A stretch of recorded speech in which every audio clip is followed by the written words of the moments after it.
Hey everyone, Miranda Pitrone here. I was asked to do another varnish video for you all, so that is what we're going to do today. I've got all my essentials here. Coffee. The varnish that I like to use is LIQUITEX Varnish, and it is a brush-on varnish, and this one is water resistant and it has a UV filter in it, which can help stop your colors from fading. So I've done tons of stones and I put them outside. I have them around my home. In this studio it's really sunny. We have sun on all three sides, and I've never ever had any of my colors fade. It also protects from damage. It's decently thick. I only have to put on one coat. And I have had them, like I said, in the garden, and we've actually hit some with our lawnmower before, and there was absolutely no damage done to the stone or the paint.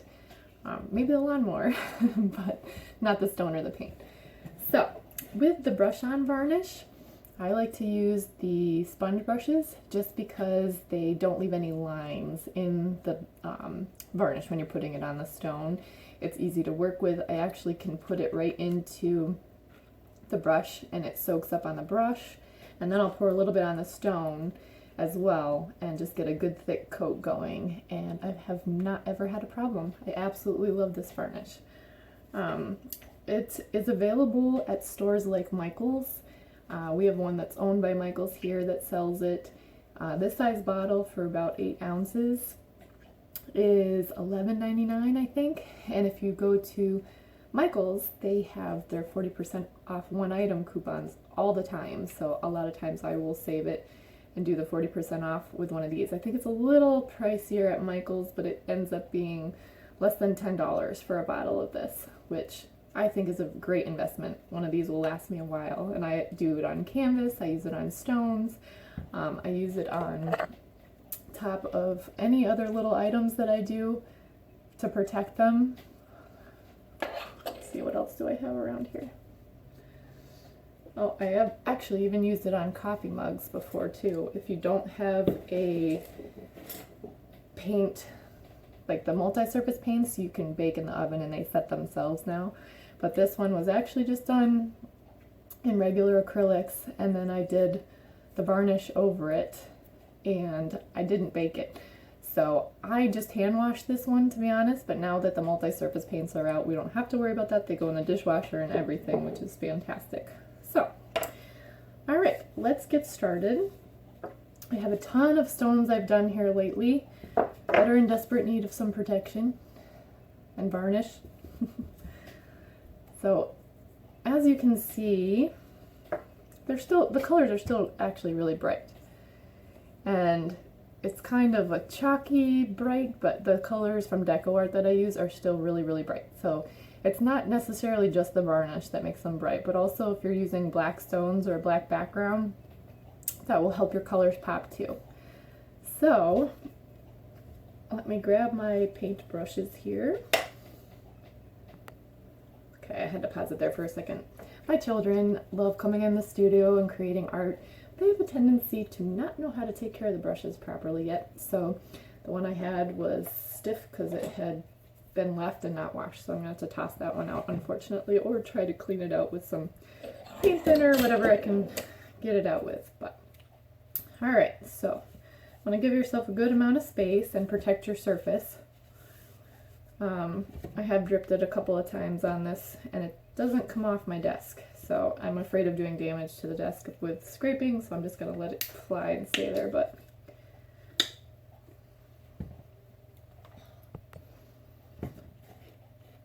okay. So I shook it up a little bit, but not too much so it doesn't get bubbles in it.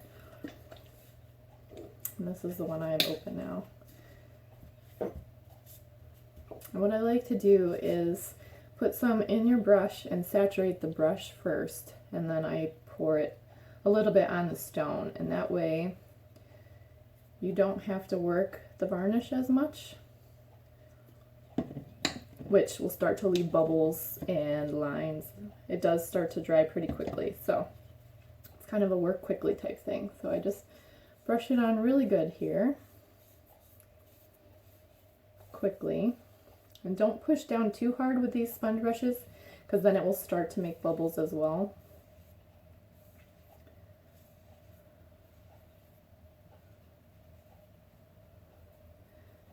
So you can see, I don't really push down hard and I don't overwork it a ton. And I just kind of make sure that it's all coated so that it doesn't dry unevenly. A couple bubbles. So the bubbles, you can just kind of gently pop them while it's still damp. But then you can see it makes a nice shiny coat. Now these I don't leave on paper towels, because if it starts to drip down your edges here, it'll stick to the paper towel, get gooey. So leave it on a surface that is like plastic or wax paper, something like that would be helpful, then it doesn't stick. So just like when you're baking, things you want to cool, you don't want them to stick to it. So this is the same, you want them to dry and you don't want them to stick to anything, because then when you peel it off and then you have to figure out how to get all the paper towel off, and then it's a problem. So I actually have a set of drying racks on my in my studio here that I'll put them all on afterwards so they dry on there and don't stick to anything. Alright, so we have another guy here that I just finished, and the tutorials for some of these are on my YouTube page as well. And this one is the rainbow tutorial, I think, rainbow stone. And I'm just so excited with how that design came out. So we're going to varnish him as well. I don't know why it's a him as a rainbow, but my brush is already saturated, so I tried to do multiples at the same time, then you're just using the same brush and washing it once and not wasting as much varnish, because I did fill this with a ton of the varnish. So as you can see, I dumped a bunch on my stone, and then I'm just going to spread it around fairly quickly without pushing too hard with the sponge brush. And it's alright if it drips, it's not the end of the world, just smooth it out.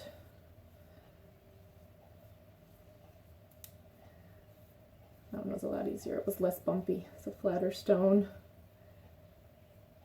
There, okay. So I'm going to pause this to go put these on my shelves, and then I'm going to move the camera so you can actually see really close what I'm doing. So I think that would be helpful for you as well. Pause. Oh, I think that you can see that pretty easily. So this one is unvarnished. It does look a little bit shiny because some of the paints that I did with this one are metallics. So it does already have a little bit of a sheen to some of the dots on it, but you'll see after I varnish it, it does get shinier. And some of your stones too, just to let you know in advance in case you didn't want your stones to get darker. Some of the stones get darker when you varnish, and it does stay that way with some of them. So it depends on what type of stones you use as well. So it'll have to be a learning experience, because I'm not sure what type of stones you all are painting on. So the brush was already soaked with a bunch of varnish, and I poured it directly on the stone. And you don't want to overwork it too much, because then it'll get bubbles and lines and not dry evenly and smooth. So you can see it kind of right here has a cloudy appearance, but that will dry completely clear. And that one's all set. Okay, here's another guy here. So you can see it's got a little bit of that matte chalky finish that you can tell it hasn't been clear coated yet. And there are a couple of metallics down in here as well. So I just pour it directly on the stone. Make sure the brush is good and wet.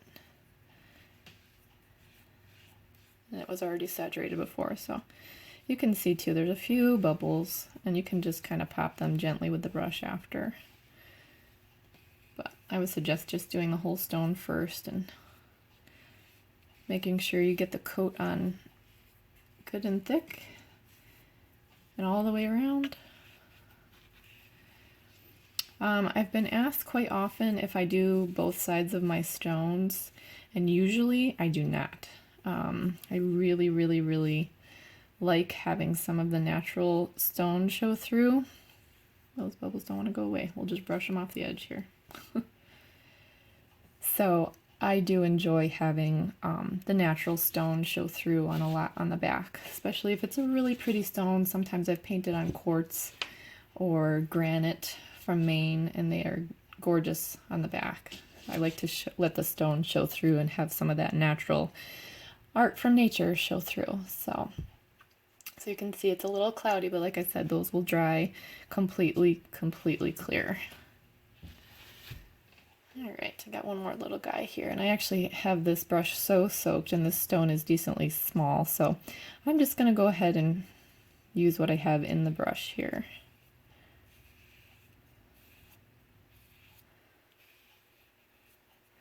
And this one is one of the reverse mandalas that I do on my videos, so if you were looking for how to do this design, that's called the reverse mandala on my videos. Normally with the mandalas you start from the middle and work your way out. This one I start from the outside. It takes a little bit longer. It's a little more tedious, but it is a great effect, and I'm really actually excited about how they come out. So those are in my other videos.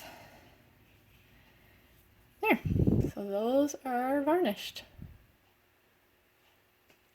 And I will take these over to the shelves, and I'll actually show you the shelves so you can see what I have for drying shelves.